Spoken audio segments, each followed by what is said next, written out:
పెంచుకొని 23% bonus announce చేస్తా ఉన్నాం దసరా సందర్భంగా. ఒకటి. రెండవది వచ్చేసి కార్మికులకు కలిగేటువంటి లాభం దీని ద్వారా 43,000 రూపాయలు ప్రతి కార్మికుడికి వచ్చేటువంటి ఆస్కారం మంచి. ఇది కాకుండా దీపావళి బోనస్ ఎప్పుడు ఇచ్చుకునే పద్ధతిలో ఇంచుమించు ఇదే మాసంలో అదొక 50,000 వరకు దీపావళి బోనస్ కూడా కార్మికులకు ఇవ్వడం జరుగుతుంది, ఎటువంటి జాప్యం లేకుండా. ఇదొకటి. దీన్ని మించి తెలంగాణ ఉద్యమం జరిగే సందర్భంలో కూడా సమైక్య రాష్ట్రంలో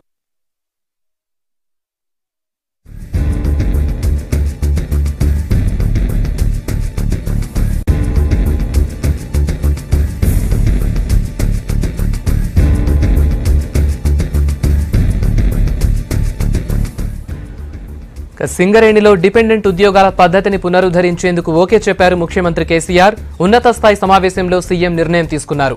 అటు సింగరేణి లాభాల్లో ఉద్యోగులకు వాటా ఇచ్చేందుకు కూడా అంగీకరించారు ముఖ్యమంత్రి. సింగరేణి కార్మికుల డిమాండ్లు పరిష్కరించినందుకు సీఎంకు కృతజ్ఞతలు చెప్పారు మాజీ ఎంపీ వివేక్. ఇందుకు సహకరించిన నిజామాబాద్ ఎంపీ కవితకు థ్యాంక్స్ చెప్పారు వివేక్.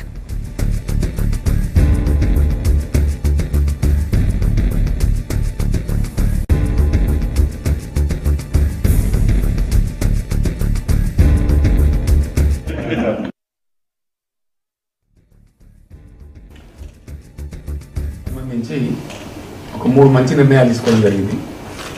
ఒకటి, దసరా సందర్భంగా వారికి బోనస్ ఏదైతే ఉందో ఈ సంవత్సరం కూడా కంపెనీ మంచి లాభాల్లో ఉంది కాబట్టి 21% పోయినసారి మనం బోనస్ ఇచ్చుకున్నాం.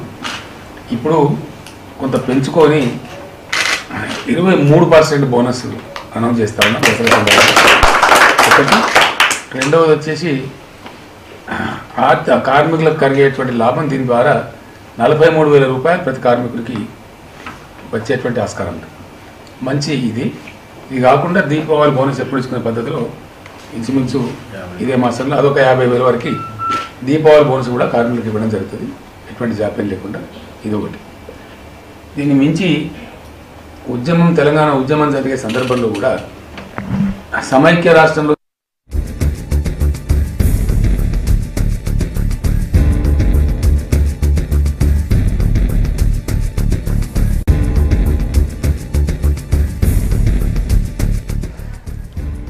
దీనికి సంబంధించి మనతో మాట్లాడడానికి మాజీ ఎంపీ వివేక్ ఫోన్ లైన్ లో రెడీగా ఉన్నారు. వివేక్ గారు, సింగరేణి కార్మికుల ఏ సమస్యలను మీరు సీఎం దృష్టికి తీసుకెళ్లారు? అంటే మొన్న సీఎం గారితో కలిసినప్పుడు వారు చెప్పారు 6వ తారీఖు నాడు చైర్మన్ మేనేజింగ్ డైరెక్టర్ శ్రీధర్ గారు ఫారెన్ ట్రిప్ నుంచి వస్తున్నారు. వారసత్వ ఉద్యోగాల గురించి ఇంకా ప్రాఫిట్ షేరింగ్ బోనస్ లో వర్కర్స్ కి ఏం వాటా డిక్లేర్ చేయాలని చెప్పి ఈ 2 సమస్యలు నేను మొన్న ముఖ్యమంత్రి గారితో కలిసినప్పుడు 6వ తారీఖు నాడు డిస్కస్ చేసి ఫైనలైజ్ చేద్దామని చెప్పి ముఖ్యమంత్రి గారు చెప్పడం జరిగింది. అలాగే ఈ రోజు అందరూ ఎమ్మెల్యేస్, సుమన్ ఎంపీ గారు, కవిత గారి ఆధ్వర్యంలో ఈ రోజు ముఖ్యమంత్రితో చర్చించి ముఖ్యమంత్రి గారు అనౌన్స్ చేశారు. Last year 21% profit sharing bonus ఇచ్చారు, దాన్ని 23% చేస్తున్నాము. ఎందుకంటే ప్రాఫిట్ ఎక్కువైంది. నెక్స్ట్ ఇయర్ ప్రాఫిట్ ఎలా ఉన్నదో ఆ ప్రపోర్షనేట్లీ అట్లా ఇద్దాం, కానీ ఈసారి 21% నుంచి 23% చేద్దాం, ఎందుకంటే ప్రాఫిట్ ఎక్కువైంది. దాంతో పాటు ఈ డిపెండెంట్ ఎంప్లాయ్మెంట్ స్కీమ్ ఏదైతే సమైక్య ఆంధ్రప్రదేశ్ లో ఈ తీసేసినారో దాన్ని మళ్ళా తిరిగి ఇంట్రడ్యూస్ చేయాలని చెప్పి వారి ఆదేశాలు ఇవ్వడం జరిగింది. వారు ఒకటే ఒక ధ్యేయంతో ఏదైతే సింగరేణి కార్మికులు కష్టపడి పనిచేస్తున్నారో వారందరికీ కూడా ఈ సౌకర్యం ఇస్తే బాగుంటుందని చెప్పి వారు ఈ డిక్లేర్ చేయడం జరిగింది. ఇమీడియట్లీ వారసత్వ ఉద్యోగాలు ఇంట్రడ్యూస్ చేయాలని చెప్పి వారి ఆదేశాలు ఇవ్వడం జరిగింది. మేమందరూ కూడా వారికి కృతజ్ఞతలు చెప్తున్నాము. ఎందుకంటే ఇది చాలా బోల్డ్ స్టెప్. ఎవరు కూడా అనుకోలేదు ఇలాంటి నిర్ణయం తీసుకుంటారని. కానీ ముఖ్యమంత్రి గారు అన్నారు ఎక్కువ ఉత్పత్తి మా వర్కర్స్ తీస్తారు, ఎక్కువ ప్రాఫిట్ కూడా చేయడానికి వాళ్ళందరూ కూడా ప్రయత్నం చేస్తారు. మీరు ఇది ఏదైతే టీఆర్ఎస్ పార్టీ మేనిఫెస్టోలో పెట్టిందో అది అమలు చేయమని చెప్పి ముఖ్యమంత్రి గారు ఆదేశాలు ఇవ్వడం జరిగింది. అయితే వివేక్ గారు, ఈ డిపెండెంట్ ఉద్యోగాల పునరుద్ధరణ వల్ల ఎంతమందికి లాభం చేకూరే అవకాశం ఉందంటారు? అది సిఎండి గారు క్యాల్కులేట్ చేస్తున్నారు. ఎవరికైతే అర్హత ఉంటుందో వాళ్ళందరికీ కూడా లాభం పొందుతుంది. సింగరేణి సంస్థ కూడా వారు కూడా ఒకటి ఆలోచించారు, మనం అందరం కలిసి ఎక్కువ ఉత్పత్తి తీసి కంపెనీని లాభాలలో పెట్టుకుంటూ మనము ముందుకు వెళ్దామని చెప్పి ముఖ్యమంత్రి ఆదేశాలు ఇవ్వడం జరిగింది. అయితే ఈ 23% బోనస్ వల్ల కూడా ఒక్కో కార్మికునికి ఎంతవరకు లాభం చేకూరే అవకాశం ఉందంటారు? ఇప్పుడు లాస్ట్ ఇయర్ వారికి సుమారు 17,000 అలా బెనిఫిట్ వచ్చింది. ఈసారి ఆ 17,000 43,000 రూపీస్ 43,000 రూపాయల వరకు వారికి లాభం పొంది. ఇంకా ఏ డిమాండ్లు నెరవేర్చాలని మీరు కోరడం జరిగిందండి? అంటే ఇది మెయిన్ డిమాండ్స్ ఉండింది.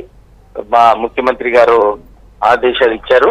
వారు కూడా ఎప్పుడు కూడా కార్మికుల సంక్షేమ కోరాలి, అందరు కూడా ఇది దృష్టిలో పెట్టుకొని పనిచేయాలని చెప్పి వారు ఆదేశాలు ఇవ్వడం జరిగింది.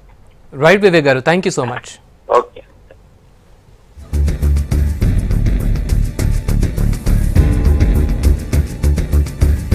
సంబంధించి ఒక 3 మంచి నిర్ణయాలు తీసుకోవడం జరిగింది. ఒకటి, దసరా సందర్భంగా వారికి బోనస్ ఏదైతే ఉందో ఈ సంవత్సరం కూడా కంపెనీ మంచి లాభాల్లో ఉంది కాబట్టి 21% పోయినసారి మనం బోనస్ ఇచ్చుకున్నాం. ఇప్పుడు కొంత పెంచుకొని 23% బోనస్ అనౌన్స్ చేస్తా ఉన్నాం దసరా సందర్భంగా. ఒకటి. రెండవది వచ్చేసి కార్మికులకు కలిగేటువంటి లాభం దీని ద్వారా 43,000 రూపాయలు ప్రతి కార్మికుడికి వచ్చేటువంటి ఆస్కారం ఉంది. మంచి ఇది కాకుండా దీపావళి బోనస్ ఎప్పుడు ఇచ్చుకునే పద్ధతిలో ఇంచుమించు ఇదే మాసంలో అదొక 50,000 వరకు దీపావళి బోనస్ కూడా కార్మికులకు ఇవ్వడం జరుగుతుంది, ఎటువంటి జాప్యం లేకుండా. ఇది ఒకటి. దీన్ని మించి తెలంగాణ ఉద్యమం జరిగే సందర్భంలో కూడా సమైక్య సింగరేణి కార్మికులకు సంబంధించి